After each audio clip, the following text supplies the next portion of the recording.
홍익대학교 건축도시대학원 윤주선 교수님과 함께 부동산 이야기 한번 나눠보도록 하겠습니다. 반갑습니다. 예, 반갑습니다. 간단하게 자기소개 부탁드립니다.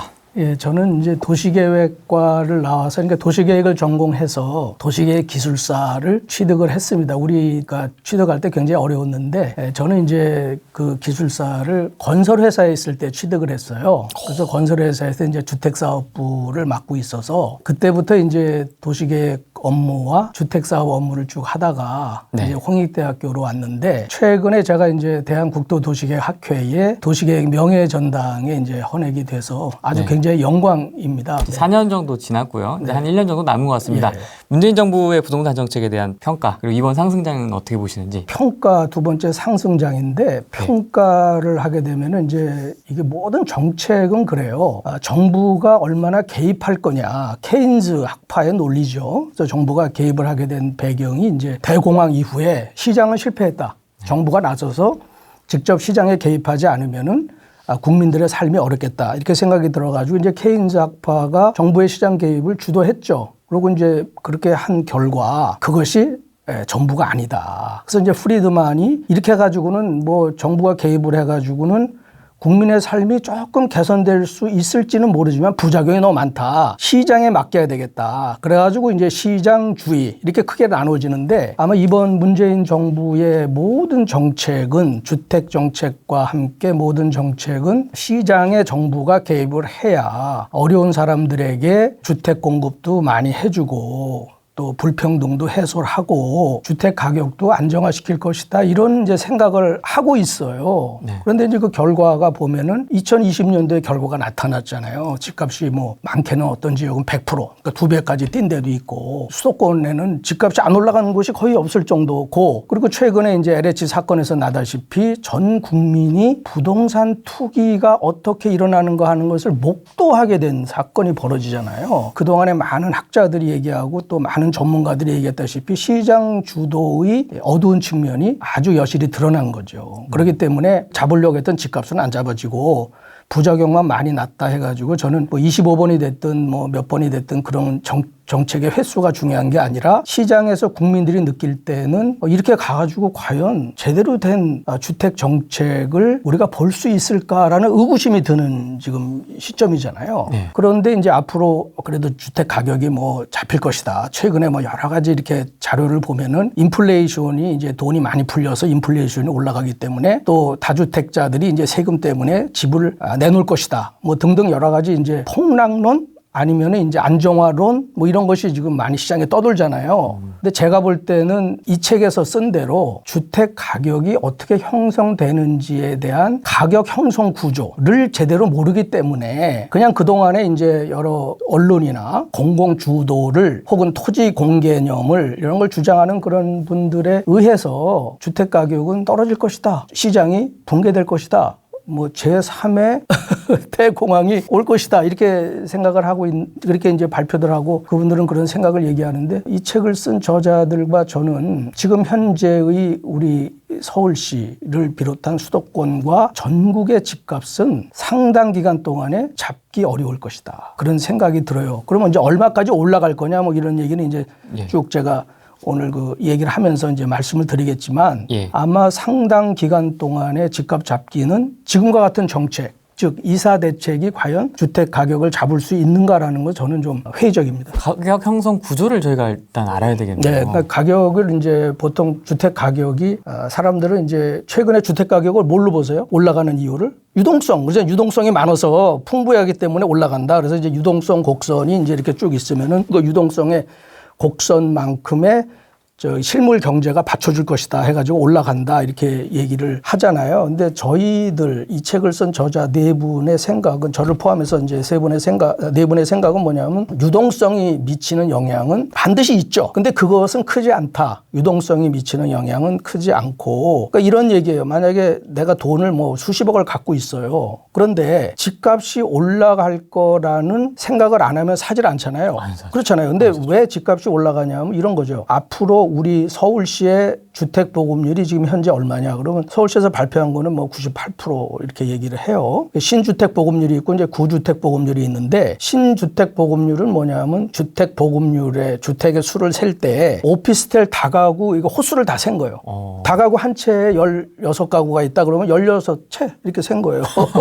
그게 신주택 보급률이에요. 그러니까 이제 주택 보급률을 좀 올리고 싶어서 이렇게 한 거죠. 물론 이제 호수로 따지면 맞죠. 호수로 따지면 이제 그것도 뭐 저기 1인 1실이니까 실로 따지면 맞지만 이제 그래서 신주택 보급률을 해서 98% 이렇게 얘기를 했는데 저희가 얘기한 건 제가 이제 2016년도인가 서울시 아카데미 시민 아카데미에 가서 발표한 숫자가 72%입니다. 놀랍죠? 차이가 많이 나요. 차이가 많이 나요. 그러니까 그렇게 차이가 많이 나기 때문에 공급이 부족한 거라는 거죠. 그러니까 집값이 그래서 올라가는 거예요. 내가 아무리 돈이 있더라도 집값이 올라갈 거라는 생각을 안 하면 집을 안 사죠. 그래서 일반 상품은 무슨 가치로 이걸 사냐 하면 내가 이거 나중에 5년 10년 되면 윤주성 교수가 입었던 거니까 10만 원 주고 샀는데 20만 원 될 것이다 이렇게 하고 사지 않잖아요. 지금의 현재 가치 그러니까 이걸 입었을 때 이제 어떤 가치가 있는가 없는가 이걸 보고 사잖아요. 일반 상품은 그렇게 이제 사지만 부동산 상품은 어떤 가치를 보고 사냐면 미래 교환 가치를 보고 사죠. 그러니까 공급이 부족하니까 미래 교환 가치가 올라갈 거라는 건 너무 당연하죠. 그러니까 유동성은 이제 지금 풍부한 상태에서 올라갈 거라는 교환 가치가 있다고 보면 집을 사게 되잖아요. 그러니까 유동성과 집값하고 관계해서 이제 강조하고 싶은 건 유동성보다도 공급 수요다. 수요 공급이다. 이렇게 보는 거죠. 그러니까 지금 공급이 지금 제가 말씀드린 대로 서울시의 주택 보급률을 72%라고 그러면 다들 놀래요. 어떻게 72%냐. 지금 보세요. 지금 서울시에서 따지고 있는 주택 보급률에는 뭐가 들어가냐 하면 재개발 철거 주택수 다 들어갑니다. 아, 그렇습니까? 다 넣고 계산하는 거예요. 네, 철거해야 되는데 예를 들면 이제 철거를 아직 안 했잖아요. 철거를 하고 나면 없어지겠죠. 근데 철거를 아직 안 했으니까. 근데 지금 철거를 안 했는데 거기 사람 살고 있습니까? 이주했죠. 이주했잖아요. 그럼 빈집이죠. 그건 빼야죠. 그 다음에 이제 또 어떤 게 있냐면 그게 한 7, 8만 호 이렇게 정도 되고 또 실제 주택이 아닌 비주택 건물에서 살고 있는 사람 많아요. 그런 사람 다 포함하는 것도 한 10만 원 이렇게 되거든요. 그리고 이제 지금 우리가 20년 된 건축물이 한 60만 이상이 됩니다. 그러니까 이제 20년, 30년 되면은 그 중에는 뭐 살만한 집도 또 버티고 있는 사람도 있지만 재개발을 위해서 대부분이 살기 어렵다. 그렇죠. 나오잖아요. 그러니까 그런 집들이 다 포함을 해가지고 숫자상 나온 게 96%, 8%예요. 네, 그걸 다 빼야 되는 거죠. 산수를 해야 되는 거 산수. 그러니까 산수를 하면은 72%밖에 안 되기 때문에 주택 보급률이 96%라고 보고 정책을 세우는 것하고 주택 보급률이 72%라고 생각을 하고 정책을 세우는 거는 너무도 많이 다르죠. 그러니까 이번 정부의 초기에 무슨 얘기를 많이 했냐 하면은 주택 공급을 좀 했으면 좋겠다. 주택 공급을 늘려라 이렇게 주장을 하고 그렇게 하길 바랬는데 2020년까지 내내 주장한 게 뭡니까 정부에서 공급 충분하다 뭐 이렇게 하다가 이제 막판에 뭐 이거 빵이라면 뭐 할 수 있겠다 이렇게 해서 이제 공급에 대한 얘기 좀 하다가 이제 이사 대책에서는 이제 공급해가지고 85만 호 기존에 120만 호 해가지고 200만 호 공급을 하겠다 이렇게 하면서 이제 공공주도 왜냐하면 이제 또 이렇게 뭐 개발을 많이 하면 그 불로소득이 많이 생기는 게 민간으로 가면 또 이분들의 이제 생각은 이제 정책이 실패한다 이렇게 보니까 반대가 있으니까 그거를 이제 공공이 주도를 해서 하겠다 이렇게 해서 공급 이제 위주로 갔잖아요. 그러니까 이제 지금 그래도 다행히 공급 위주로 갔는데 공급 위주라는 게 이제 제가 그 주택 가격 형성 구조를 이제 이번에 보면서 가장 크게 느끼고 아마 학계에서는 제가 처음으로 발표한 게 있어요. 그게 뭐냐 하면 서울시와 수도권의 주택 가격 구조가 동심원 가격 구조라는 거예요. 동심원이요? 동심원 가격 구조. 그러니까 동심원 가격 구조라는 게 뭐냐면 서울시의 그 도시 기본 구조, 공간 구조, 우리가 이제 매년 한 10년마다 이렇게 도시 기본 계획을 세우잖아요. 네. 도시 기본 계획을 세울 때는 다핵심으로 가요. 다핵심이 어디냐면 종로, CBD, CBD. 여의도, YDB, 그다음에 강남. GBD 이렇게 해가지고 세 군데를 세워서 가면은 그 세 군데가 가격이 다 올라가야 되잖아요. 세 군데가. 그래야 이제 그래서 다 핵심을 하는 거예요. 그리고 이제 지구 중심 20개 뭐 쭉 하잖아요. 그래서 거기를 이제 중심으로 해가지고 가격이 이제 이렇게 퍼져나가는 다 핵심으로 가야 되거든요. 근데 그게 아니라 단일 핵심으로 간다는 거예요. 그 단일 핵심의 핵이 어디냐면 지금 주택 가격이 제일 높은 데가 뭐 제가 이제 최근까지 알기로는 반포의 아크로리버 파크인가? 예, 거기가 1억짜리가 나왔잖아요. 지금은 뭐 좀 더 올라갔다는 얘기도 있고 그런데 1억짜리가 나온 거기를 중심으로 한번 계산해 봤어요. 그랬더니 거기서부터 5kg 원을 딱 그려가지고 콤파스로 딱 그리니까 5kg 또 10kg, 5kg 간격으로 쭉 그려보니까 5kg 안에는 5천에서 7천만 원. 물론 이제 가운데 조금 높은 거 있고 평균 따진 거예요. 평균.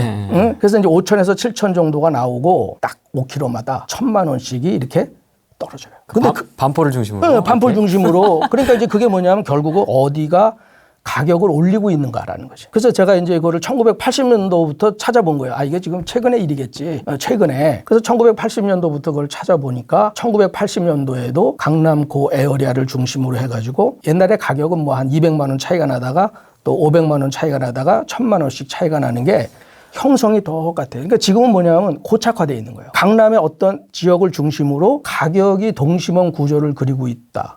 이것이 굉장히 놀라운 사실이에요. 그러니까 다시 얘기를 하면 어디를 잡아야 돼요? 강남. 그렇죠.